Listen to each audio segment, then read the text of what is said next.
लोकसभा निवडणूक 2024 मध्ये छत्रपती संभाजीनगर मध्ये मोठा फेरबदल या ठिकाणी पाहायला मिळाला। नेमका कशा प्रकारे हा जो काही फेरबदल झाला हे पाहूया। त्या अगोदर 2019 चे जे काही लोकसभा निवडणुकीचे जे काही निकाल आहेत त्यावरती थोडीशी नजर टाकूया।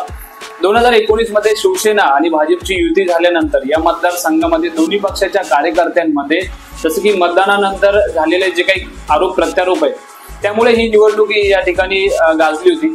तर त्याचबरोबर काँग्रेसने या ठिकाणी सुभाष झांबड यांना ही उमेदवारी दिली होती। तर वंचित आघाडीने या मतदारसंघामध्ये MIMचा उमेदवार देऊन एक वेगळा प्रयोग या ठिकाणी केला होता। तसेच शिवस्वराज्य बहुजन पक्षाचे हर्षवर्धन जाधव यांनी या ठिकाणी उडी घेत ही जी चुरस आहे ही आणखी चुरस या ठिकाणी वाढवली होती। तर या चुरशीमध्ये एकूणच पुढील प्रमाणे जे काही मतं या ठिकाणी मिळाले होते तर ते या अशा प्रकारचे।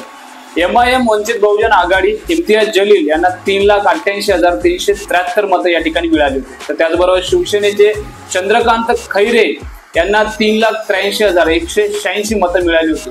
तर त्याचबरोबर शिवस्वराज्य बहुजन पक्ष हर्षवर्धन जाधव यांना 2,82,547 मतं या ठिकाणी मिळाली होती। तर एकंदरीतच काँग्रेसचे सुभाष झांबड यांना या ठिकाणी 91,401 मतं मिळाली होती। तर एकंदरीत इम्तियाज जलील हे 2019 मध्ये जवळजवळ 5,000 मतांनी या ठिकाणी विजयी झाले होते। तर आता आपण बोलूया 2024च्या लोकसभा निवडणुकीच्या निकालांबद्दल।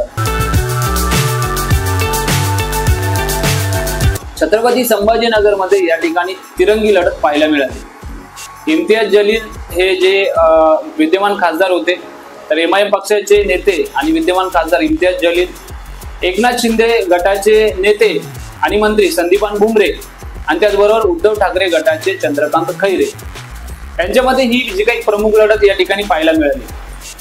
या लढतीत गेल्या निवडणुकीतील विजयी झालेले इम्तियाज जलील हे दुसऱ्यांदा आणि 6व्यांदा खासदार होण्याचे स्वप्न पाहणारे चंद्रकांत खैरे यांचं स्वप्न या ठिकाणी भंग झाले।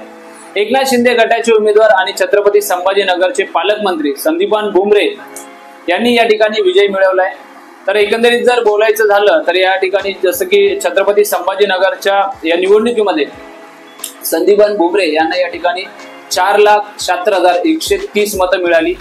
तर त्याचबरोबर इम्तियाज जलील यांना या ठिकाणी 3,41,480 मतं या ठिकाणी मिळाली।